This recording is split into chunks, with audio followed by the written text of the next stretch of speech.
എനിക്ക് തോന്നുന്നു ബൈക്ക് വാങ്ങാൻ ആഗ്രഹിക്കുന്ന ആളുകൾ കുറച്ചും കൂടി ഒരു കംഫർട്ടബിളായിട്ട് യാത്ര ചെയ്യാൻ, മഴയും വെയിലും കൊള്ളാതെ എന്നാൽ അത്യാവശ്യം ക്രിയേച്ചർ കംഫർട്ടബിൾ ആയിട്ട് യാത്ര ചെയ്യാനായിട്ട് ഒരു കാർ നോക്കുന്നുണ്ടെങ്കിൽ അവർക്കൊക്കെ ചെയ്യുന്നൊരു വണ്ടി എന്ന നിലയ്ക്കാണ് ഓൾട്ടോ 800 ഞാൻ കാണുന്നത്. അതായത് 3,15,000 രൂപയിലാണ് ഇതിൻ്റെ വില തുടങ്ങുന്നത്. അതുകൊണ്ട് തന്നെ സാധാരണക്കാരന് എത്തിപ്പിടിക്കാവുന്ന ഒരു സിറ്റി കാർ എന്ന് ഈ ഒരു ഓൾട്ടോ 800 പറയാം. ഇപ്പോൾ കമ്പ്യൂട്ടർ ബൈക്ക് വാങ്ങുന്ന ആളുകൾ, അതല്ലെങ്കിൽ ഒരു ഫാമിലിക്ക് ഒതുങ്ങുന്ന ഒരു സിറ്റി കാർ എന്ന നിലയ്ക്കൊക്കെ ഈ ഒരു വണ്ടിക്ക് നല്ല റിലവൻസ് ഉണ്ട്. ഇപ്പോൾ കോവിഡിൻ്റെ സിറ്റുവേഷൻ വന്നപ്പോൾ ഇപ്പോൾ പബ്ലിക് ട്രാൻസ്പോർട്ടുകൾ അവൈലബിൾ അല്ലാത്തൊരവസ്ഥ വന്നപ്പോഴൊക്കെ ഒരു പ്രൈവറ്റ് കാർ വേണം, എന്നാൽ വലിയ വിലയൊന്നും കൊടുക്കാനുള്ളൊരു സാഹചര്യമില്ല. ഇപ്പോൾ അങ്ങനെയുള്ള സാഹചര്യത്തിൽ തന്നെ ഒരു ആൾട്ടോ 800 ഒരു റിലവൻസ് ഉണ്ടെന്ന് കാണാം. ഇപ്പോൾ ഒരു ക്യൂട്ട് സിറ്റി കാർ എന്ന നിലയ്ക്കാണ് ഓൾട്ടോയുടെ സ്ഥാനം. അപ്പോൾ അത്യാവശ്യം ലെഗ് റൂം, അത്യാവശ്യം ഹെഡ് റൂമുള്ളൊരു മുൻസീറ്റും, പിന്നെ ചെറിയ സിറ്റി യാത്രകളൊന്നും അലോസരം ഉണ്ടാക്കാതെ പോകാവുന്ന ഒരു ബാക്ക് സീറ്റും, കൂടാതെ AC അല്ലെങ്കിൽ പവർ സ്റ്റിയറിംഗ് പോലുള്ള ആ ഒരു ക്രിയേച്ചർ കംഫർട്ടുകളൊക്കെ കൂടി ചേർന്നിട്ട് ഒരു നല്ല ഓപ്ഷനാണ് ബൈക്കിൽ നിന്ന് അപ്ഗ്രേഡ് ചെയ്യുമ്പോഴും, അല്ലെങ്കിൽ ഒരു ഫസ്റ്റ് കാർ നിലയ്ക്കൊക്കെ ഓൾട്ടോ 800. അപ്പോൾ ആ ഒരു കാര്യങ്ങളൊന്നും തന്നെ നമ്മൾ ഊന്നി പറയേണ്ടതൊന്നുമില്ല. കാരണം കുറച്ച് മാസങ്ങൾ മുന്നേ വരെ 1400 വണ്ടികളോളം വിറ്റിരുന്ന സ്ഥാനത്ത് ഇപ്പോൾ 2800 മുകളിലാണ് ഓൾട്ടോയുടെ ആ ഒരു വിൽപ്പന എന്ന് പറയുന്നത്.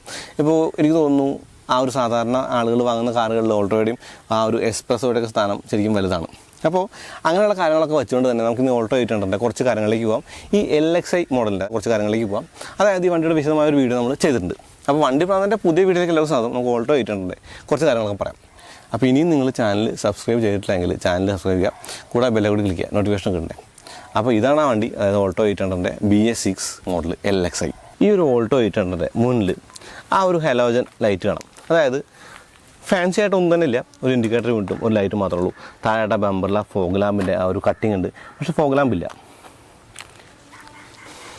ആ ഏഡാമിൻ്റെ ഹണിക്കോം പാറ്റേണും, കൂടാതെ സുസുക്കിയുടെ ആ ഒരു 3 സ്ലാട്ടുകളുള്ള ഗ്രില്ലും, ആ ഒരു ചെറിയ ബോണറ്റ് ഏരിയയും, അതിൻ്റെ മുകളിൽ നിൽക്കുന്ന ആ ഗ്ലാസ് വഴുന്ന ആ ഒരു ചെറിയ നോസിലും, പിന്നെ ആ ഒരു വലിയ ഗ്ലാസും, ഇതാണ് ഓൾട്ടോയുടെ മുൻവശം. ഇനി താഴേക്ക് നോക്കുമ്പോൾ അത്യാവശ്യം ഗ്രൗണ്ട് ക്ലിയറൻസ് ഉണ്ട്, അതായത് ഒരു 12 ഇഞ്ച് വീലുകളോടുന്ന വണ്ടിയാണല്ലോ ഇത്. ഇനി ഓൾട്ടോ 800 വശങ്ങളിൽ ആ ഒരു വിൻഡോ ഏരിയയും താഴെയുള്ള ബോഡി ലൈനും, കൂടാതെ ആ ഒരു 12 ഇഞ്ച് സ്റ്റീൽ വീലുകളും കാണാം. 145/80 612 സൈസ് എന്ന് പറയുന്നത്. ഇതിൻ്റെ മുന്നിൽ ഡിസ്കും ബാക്കിൽ ഡ്രം ബ്രേക്കുമാണ്. കൂടാതെ ആ ഒരു മാനുവലായിട്ട് അഡ്ജസ്റ്റ് ചെയ്യുന്ന പ്ലാസ്റ്റിക് മിറർ കാണാം. ഫ്ലാപ്പ് ഡോർ ഹാൻഡ്സും, കൂടാതെ ആ ഒരു സൈഡിൽ ഇൻഡിക്കേറ്റർ കണ്ടി. ഈ ഓൾട്ടോ 800 പിൻവശം സിമ്പിളാണ്, അതായത് ഒരു വലിയ ബമ്പറും, കൂടാതെ ആ ഒരു ഭംഗിയുള്ള ടൈൽ ലാമ്പ് ഡിസൈനും, ആ ഹാച്ച് ഡോറും കാണാം. കീ വെച്ച് തന്നെ വേണം തുറക്കാനായിട്ട്, ഇതിന് സെൻട്രൽ ലോക്കും കാര്യങ്ങളൊന്നും തന്നെ ഇല്ല. കൂടാതെ ഒരു ഗ്ലാസ് ഏരിയ കൂടി കാണാം. ഇനി വശങ്ങളിലെ ഗ്ലാസ് ഏരിയ ഒന്നുകൂടി കാണിക്കാം കേട്ടോ.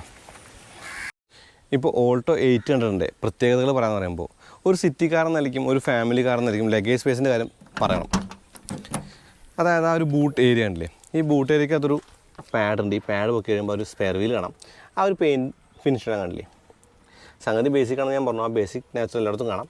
ഈ ഒരു സീറ്റ് സിംഗിളായിട്ട് മറിച്ചാൻ പറ്റും, രണ്ടായിട്ടില്ല. അത്യാവശ്യം സ്ഥലമൊക്കെ ഉണ്ട്. കൂടാതെ ചീപ്പ് ബിറ്റുകളൊന്നും തന്നെ ഇല്ല. ഈ ഒരു പാഡൊക്കെ ഉണ്ടല്ലേ, അത്യാവശ്യം നല്ല പാഡാണ്. കൂടാതെ ആ ഒരു ലൈറ്റും കാണാം. 2 സ്റ്റട്ടുകളുണ്ട്, ഒരു സ്റ്റട്ടൊന്നുമല്ല. അപ്പോൾ കോസ്റ്റ് കട്ടിംഗ് ഒന്നും കാര്യമായിട്ട് കാണില്ല. താഴെയായിട്ട് പാർക്കിംഗ് സെൻസേഴ്സ് കാണാം. അപ്പോൾ സേഫ്റ്റിയെക്കുറിച്ച് പറയണം. ഈ വണ്ടിക്കകത്ത് എയർ ബാഗുകളും ആ ഒരു പാർക്കിംഗ് സെൻസറും കാണാം. കൂടാതെ റിബ് ചെയ്ത റൂഫ് ഒന്നൊരു കാണിക്കാം. ഇനി ഇതൊരു സിറ്റി കാറാണ്. മിക്കവാറും 2 പേരാണ് യാത്ര ചെയ്യുക മുന്നിൽ. അപ്പോൾ മുന്നിൽ കയറിയിട്ട് ആ മുന്നിലെ സ്പേസിൻ്റെ കാര്യം പറയാം. അപ്പോൾ മുന്നിലെ സ്പേസിൻ്റെ കാര്യം പറയുമ്പോൾ ഈ ഒരു ഡാഷ്ബോർഡ് കാണാൻ നല്ല ഭംഗിയുണ്ടെന്ന് കാണാം. പഴയ ഓൾട്ടോ കേട്ടൻ്റെ ആ ഒരു ഡാഷ്ബോർഡ് ഡിസൈനാണ്. സ്റ്റിയറിംഗ് അത് തന്നെയാണ്. ആ ഒരു സ്റ്റാക്കെല്ലാം കണ്ടില്ലേ, അത്യാവശ്യം ഡ്യൂറബിളായിട്ടുള്ള നല്ല ഫിനിഷുള്ള സ്റ്റാക്കാണ്. താഴെയായിട്ട് ഹെഡ് ലാമ്പ് ലെവലുണ്ട്. ഇനി ഒരു കളർ കോമ്പിനേഷൻ കാണാം, അതായത് ബ്ലാക്കും ബീജുമാണ്. പെഡൽസ് കണ്ടോ, റെഡ് വെള്ളമൊന്നുമില്ല, പക്ഷേ അതൊന്നും പരാതിയായിട്ട് പറയേണ്ട കാര്യമില്ല. ഒരു സിറ്റി കാർ എന്ന നിലയ്ക്ക് അത്യാവശ്യം ലൈറ്റായ ഒരു ക്ലച്ചും കാര്യങ്ങളും തന്നെയാണ് ഓൾട്ടോയ്ക്ക്. ഇതാണ് കീ ഹോൾ എന്ന് പറയുന്നത്.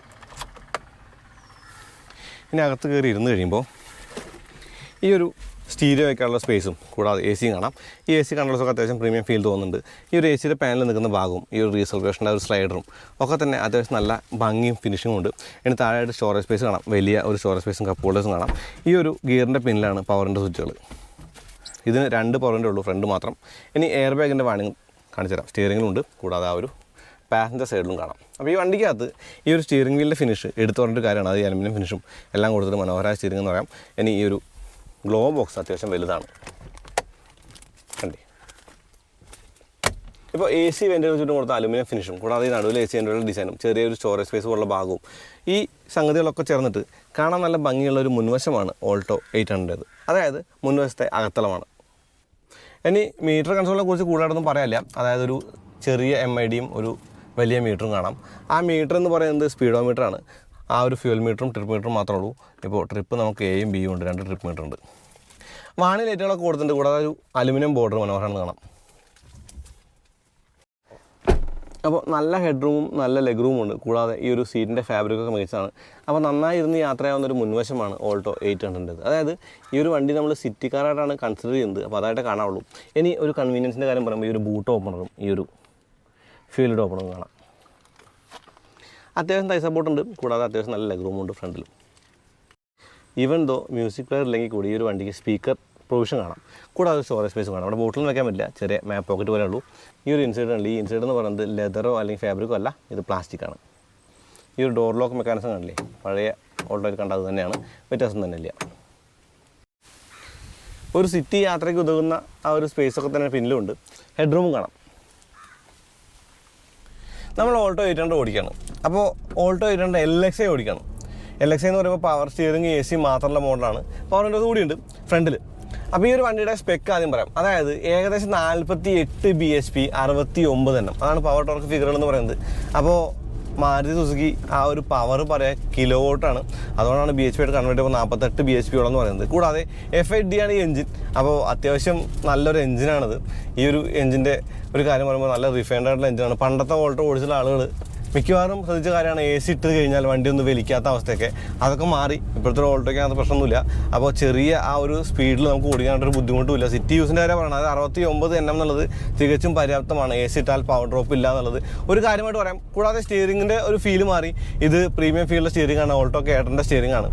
ഓൾട്ടോ കേട്ടനിൽ കണ്ട സ്റ്റിയറിംഗ് ആണ്. ആ ഒരു സ്റ്റിയറിങ്ങിൻ്റെ കാര്യം പറയുമ്പോൾ മികച്ച സ്റ്റിയറിംഗ് ആണ്. കൂടാതെ ഷിഫ്റ്റൊക്കെ നല്ല കൃത്യതയുള്ള ഷിഫ്റ്റാണ്. അതായത് കേബിൾ ഓപ്പറേറ്റർ ഷിഫ്റ്റാണ്. അപ്പോൾ അതുകൊണ്ട് തന്നെ ആ ഒരു ക്ലിക്ക് സൗണ്ടിലാണ് ഗിയർ വീഴുന്നത്. അപ്പോൾ ഇരിക്കുന്ന ഇരിപ്പും ഓടിക്കുന്ന ആ ഒരു സുഖവും അല്ലെങ്കിൽ എന്താ പറയുക ആ ഒരു കംഫർട്ടും അതാണ് എടുത്തു പറയേണ്ടത്. അപ്പോൾ ഒരു സിറ്റി കാർ എന്ന നിലയ്ക്ക് മികച്ചൊരു കാറായിട്ട് ഓൾട്ടോയെ കാണാം. ആ ഒരു പ്രത്യേകതകൾ ഊന്നിക്കൊണ്ട് പറയുന്നതാണ് പറയുന്നത്. AC അത്യാവശ്യം നല്ല കൂളിംഗ് ആണ്. പെട്ടെന്ന് തന്നെ ക്യാബിൻ കൂളാവുന്നുണ്ട്. കൂടാതെ ഈ മിററുകൾ എന്ന് പറയുന്നത് മാനുവലായിട്ടുള്ള ബേസിക് മിററുകളാണ്. അതുകൊണ്ട് തന്നെ ആ മിററുകൾക്കൊരു പ്രത്യേകതയൊന്നും പറയാനില്ല. ആ മിററുകളുടെ കാര്യം പറയുമ്പോൾ അത്യാവശ്യം കാഴ്ച തരുന്നുണ്ട് എന്നുള്ളത് മാത്രമേ ഉള്ളൂ. അതായത് AC power steering, front power windows, അതാണ് ഇതിൻ്റെ ഫീച്ചർ എന്ന് പറയുന്നത്. അപ്പോൾ വളരെ ലളിതമായിട്ട് ഫീച്ചേഴ്സ് പറഞ്ഞ് തീർക്കാമെന്നുള്ള ഈ വണ്ടിയുടെ പ്രത്യേകതയാണ്. അപ്പോൾ ഈ ഒരു വണ്ടിക്ക് ഇതിനൊരു 3 സിലിണ്ടർ പെട്രോൾ എഞ്ചിനാണ് 800cc, അതായത് 796cc. പിന്നെ ബ്രേക്കുകളുടെ കാര്യം പറയുമ്പോൾ മുന്നിലെ ഡിസ്കും ബാക്കിൽ ഡ്രൈമും കൂടി ചേർന്നിട്ട് അത്യാവശ്യം സ്റ്റോപ്പിംഗ് പവറൊക്കെ ഉണ്ട്. പിന്നെ വളരെ ലളിതമായിട്ടൊരു മീറ്റർ കൺസോളും വളരെ ലളിതമായിട്ടുള്ള ഒരു സംഗതികൾ മാത്രമേ അതിനകത്തുള്ളൂ. അതുകൊണ്ട് തന്നെ കോംപ്ലിക്കേറ്റഡ് ആയിട്ട് ഒന്നും തന്നെയില്ല. ഇപ്പോൾ ചിപ്പുകളുടെ ഷോർട്ടേജ് ഒക്കെ കേട്ടില്ലേ, അതായത് ആ ഒരു കാര്യങ്ങളും തന്നെ ബാധിക്കാത്തൊരു മോഡലാണല്ലോ. അപ്പോൾ ആ ഒരു കാര്യത്തിലും ഈ ഓൾട്ടോയ്ക്ക് കുറച്ച് ഗുണം കിട്ടിയെന്ന് പറയാം. അതായത് ആ ഒരു കാര്യം കൊണ്ട് തന്നെ എളുപ്പത്തിൽ കിട്ടുന്നൊരു വണ്ടി എന്നുകൂടി ഓൾട്ടോയെ പറയാൻ. ബുക്ക് ചെയ്ത് അധികം ലാഗൊന്നും കാര്യങ്ങളൊന്നുമില്ല, വണ്ടി കിട്ടുന്നതാണ്. ഇനി ഇതിൻ്റെ മുൻസീറ്റാണ് ഏറ്റവും പ്രായോഗികം. അതായത് സിറ്റി യൂസിന് 2 പേർക്ക് യൂസ് ചെയ്ത് പോകുന്ന വണ്ടി എന്ന നിലയ്ക്ക് ഇതിൻ്റെ മുൻസീറ്റിൽ അത്യാവശ്യം ലെഗ് സ്പേസും കാര്യങ്ങളൊക്കെ തന്നെ ഉണ്ട്. ഇരിക്കുന്നത് നല്ല അപ്രൈറ്റ് പൊസിഷനിലൊക്കെ തന്നെ നമുക്ക് എല്ലാം കാണാം. സിറ്റിയിൽ ഇപ്പോൾ ആണ് കാര്യം. കൂടാതെ ഈ ഒരു ചെറിയ ഡിമെൻഷൻസ് ആയതുകൊണ്ട് തന്നെ ഇപ്പോൾ പാർക്ക് ചെയ്യാനും അല്ലെങ്കിൽ ഒന്ന് എടുത്തുകൊണ്ട് പോകാനൊന്നും ഒരു ബുദ്ധിമുട്ടുമില്ല എന്നുള്ളതും ഒരു കാര്യമായിട്ട് പറയാം. അപ്പോൾ എന്താണ് ഓൾട്ടോയുടെ റിലവൻസ് എന്നുള്ളത് ഞാൻ ആദ്യം പറഞ്ഞു. അതായത് ഒരു ബൈക്ക് വാങ്ങുന്ന വിലയ്ക്ക് എന്ന് പറയുന്നത് കുറച്ച് അതിശോക്തിയാണ്. എന്നാലും ഒരു ബൈക്ക് വാങ്ങുന്ന ആളിന് കൺസിഡർ ചെയ്യാവുന്ന ഒരു വണ്ടി എന്ന നിലയ്ക്കാണ് ഈ ഓൾട്ടോയുടെ സ്ഥാനം. ഇപ്പോൾ 3,15,000 എന്ന് പറയുന്ന എക്സ്ഷോറൂം പ്രൈസ് ഏകദേശം എനിക്ക് തോന്നുന്നു ഒരു റോയൽ എൻഫീൽഡ് ഹിമാലയനൊക്കെ വെച്ച് നോക്കുമ്പോൾ എന്താ പറയുക, അതൊരു കമ്പാരിസൺ അല്ല കേട്ടോ. കാരണം അങ്ങനത്തെ വണ്ടികൾ വാങ്ങുന്നത് ഒരു കമ്പ്യൂട്ടർ ലെവലല്ല. എന്നാലും ആ ഒരു കണക്കൊക്കെ വെച്ച് നോക്കുമ്പോൾ വലിയ വിലയല്ല എന്നുള്ളത് പറയാം. അതുകൊണ്ട് തന്നെ ഒരു ആദ്യ കാർ എന്ന നിലയ്ക്ക്, ഒരു ബൈക്കിൽ നിന്ന് അപ്ഗ്രേഡ് എന്ന നിലയ്ക്കൊക്കെ ഓൾട്ടോ 800 അത്യാവശ്യം നല്ലൊരു ഓപ്ഷനാണ്. ഇപ്പോൾ സിറ്റി മാത്രമേ യൂസ് ഉള്ളെങ്കിലാണോ അത് മേക്ക് സെൻസ് ഉള്ളൂ. ഇപ്പോൾ ഹൈവേ ഡ്രൈവിനൊന്നും ഉതകുന്ന ഒരു കാറായിട്ടൊന്നും ഓൾട്ടോയെ കാണണ്ട. അതായത് സിറ്റി യൂസിന് പറ്റിയൊരു കാറായിട്ട് മാത്രം ഓൾട്ടോയെ കണ്ടാൽ മതി. അത്യാവശ്യം ബ്ലോക്ക് ഉണ്ട്. ഇപ്പോൾ ഞാൻ വണ്ടി ഓടിച്ചുകൊണ്ടിരിക്കുന്നത് സിറ്റിയിലാണ്. അതാണ് ഇങ്ങനെ മെല്ലെ പോകുന്നത്. അതായത് ഒന്ന് ഓട്ടോയ്ക്ക് ചെന്ന് കാലെടുത്ത് കയറി പോകും. പക്ഷേ ചെറിയ റോഡുകളിലൊക്കെ തന്നെ നമുക്ക് കുറഞ്ഞ ഒരു സ്പീഡിലും ഓടിച്ചുകൊണ്ട് നടക്കാവുന്ന വണ്ടി എന്ന് നിലയ്ക്ക് കൂടി കാണണം. അതായത് 3ാമത്തെ ഗിയർ ഇട്ട് കഴിഞ്ഞാൽ അല്ലെങ്കിൽ 2ാമത്തെ ഗിയർ ഇട്ട് കാലെടുത്ത് വെച്ചാൽ നമുക്ക് ഒരു ഓട്ടോമാറ്റിക് പോലെ ഓടിച്ചുകൊണ്ട് നടക്കാവുന്ന ഒരു പെട്രോൾ കാർ എന്നുള്ള അല്ലെങ്കിൽ ഒരു സിറ്റി കാർ എന്ന നിലയ്ക്ക് കൂടി ഒരു ഓൾട്ടോയെ കാണാമെന്നുള്ളതാണ്. അപ്പോൾ ഞാൻ ആദ്യം പറഞ്ഞ പോലെ കുറച്ച് കാര്യങ്ങളിൽ ഊന്നിക്കൊണ്ടുള്ളൊരു വീഡിയോ ആണ് ഉദ്ദേശിച്ചത്. ആ ഒരു കാര്യങ്ങളെ ഒന്ന് സമ്മറൈസ് ചെയ്താൽ ഇതിൻ്റെ ഒരു എഞ്ചിൻ്റെ കാര്യം പറയാം. കൂടാതെ ഇതിൻ്റെ ഒരു ഗിയർ ബോക്സിൻ്റെ കാര്യം പറയാം. അപ്പോൾ 15 വീലുകളാണ്, ചെറിയ വീലുകളാണ്. കൂടാതെ നല്ല സസ്പെൻഷനാണ്. ആ ഒരു വീലുകളിലുള്ള ആ ഒരു റൈഡൊക്കെ തന്നെ അത്യാവശ്യം നല്ല കംഫർട്ടബിളാണ്. ഇപ്പോൾ സിറ്റി യൂസിന് പറ്റിയൊരു വണ്ടി എന്നാണ് ഇതിൻ്റെ ഒരു രത്ന ചുരുക്കം. എന്നാലും നല്ല സ്റ്റിയറിങ്ങും നല്ല ബ്രേക്കും നല്ല എഞ്ചിൻ ഗിയർ ബോക്സ് കോമ്പിനേഷനുമാണ് ഈ ഓൾട്ടോയുടെ USP എന്ന് പറയുന്നത്. അതായത് യുണീക്ക് സെല്ലിംഗ് പോയിന്റ് എന്ന് പറയുന്നത്. അതിപ്പോൾ സിറ്റി യൂസ് ഏറ്റവും കൂടുതൽ സിറ്റി യൂസിനാണ് ഈ വണ്ടി ആളുകൾ എടുക്കുക. ഇനി ഇതിൻ്റെ ഫ്യൂവൽ എഫിഷ്യൻസിയും കൂടി പറയണം. കാരണം ഫ്യൂവൽ എഫിഷ്യൻസിയെ കുറിച്ച് പറയാതെ ഒരു സിറ്റി കാറിൻ്റെ ഡ്രൈവ് പൂർണ്ണമല്ലോ. അപ്പോൾ 22.5 കിലോമീറ്ററാണ് ഈ ഒരു വണ്ടിക്ക് പെട്രോൾ മോഡലിൻ്റെ മൈലേജ് എന്ന് പറയുന്നത്. അത് പറയാനുള്ള കാര്യം CNG മോഡൽ കൂടി ഉണ്ട് ഓൾട്ടോയ്ക്ക്. SCNG എന്ന് പറഞ്ഞ മോഡൽ കൂടി ഉണ്ട്. ഞാനിപ്പോൾ അടുത്ത് SCNG വണ്ടി ഓടിച്ചപ്പോൾ എനിക്ക് വലിയ ഒരു കുറവൊന്നും തോന്നിയില്ല. അതായത് ഒരു ഡേ ടു ഡേ ലൈഫിൽ ചെറിയ ഓട്ടങ്ങൾക്കൊക്കെ എനിക്ക് തോന്നുന്നു വളരെ എളുപ്പത്തിൽ കൊണ്ടുനടക്കുന്ന, വളരെ എന്താ പറയുക, മഴയും വെയിലും കൊള്ളാതെ കംഫർട്ടബിളായിട്ട് യാത്ര ചെയ്യാൻ പറയില്ലേ. അപ്പോൾ ഒരു AMT മോഡൽ കൂടി ഉണ്ടായിരുന്നെങ്കിൽ നല്ലതായിരുന്നു തോന്നി. പക്ഷേ ആ ഒരു AMT മോഡലിൻ്റെ കുറവ് ഈ ഒരു വണ്ടിക്ക് വലിയ കാര്യമായിട്ട് തോന്നുന്നില്ല. അതായത് മാനുവൽ തന്നെ നമുക്ക് വലിയ എഫേർട്ടൊന്നും ഇല്ലാണ്ട് ഓടിച്ചുകൊണ്ട് നടക്കാമെന്നുള്ളതുകൊണ്ട് ആ ഒരു AMTയുടെ ഒരു കുറവില്ല. ഇപ്പോൾ AMT വേണമെങ്കിൽ എക്സ്പ്രസ്സോ ഉണ്ട്, അത് വാങ്ങിയാൽ മതി, എന്നാലും പറഞ്ഞു മാത്രം. അപ്പോൾ അത്രയൊക്കെ ഉള്ളൂ. ഒരു ലളിതമായ കുഞ്ഞ് കാറെന്ന് ഓൾറെഡി കാണാം. ഒരു സിറ്റി കാർ നോക്കുന്ന ആളുകൾക്ക് ചേരുന്ന ഒരു വണ്ടി. അതായത് വാല്യൂ ഫോർ മണിയാണ്, അത്യാവശ്യം കംഫർട്ടബിളാണ്, ഡെയിലി ഡ്രൈവറായിട്ട് തികച്ചും ഉതകുന്ന ഒരു വണ്ടി തന്നെയാണ് ഓൾട്ടോ 800. അപ്പോൾ അത്രയും പറഞ്ഞുള്ളൂ. പതിപോലെ ഈ ഒരു വീഡിയോ ഉപയോഗപ്പെടുന്നതിൻ്റെ കാര്യമാണ്. അങ്ങനെയാണ് ചാനൽ സബ്സ്ക്രൈബ് ചെയ്യാൻ മറക്കരുത്. പിന്നെ ബെല്ലൈക്കൺ ക്ലിക്കുക, എന്നാലേ നോട്ടിഫിക്കേഷൻ ലഭിക്കുള്ളൂ. അതുപോലെ Instagram page, Facebook like follow ചെയ്യുക. നിങ്ങളുടെ ലൈക്ക് ഷെയർ ചെയ്യണം നമ്മൾ എന്തിനും അറിയാലോ. അപ്പോൾ അടുത്ത വീഡിയോ ആയിട്ട് വീണ്ടും വരാം. അതിലേക്ക് നന്ദി, നമസ്കാരം.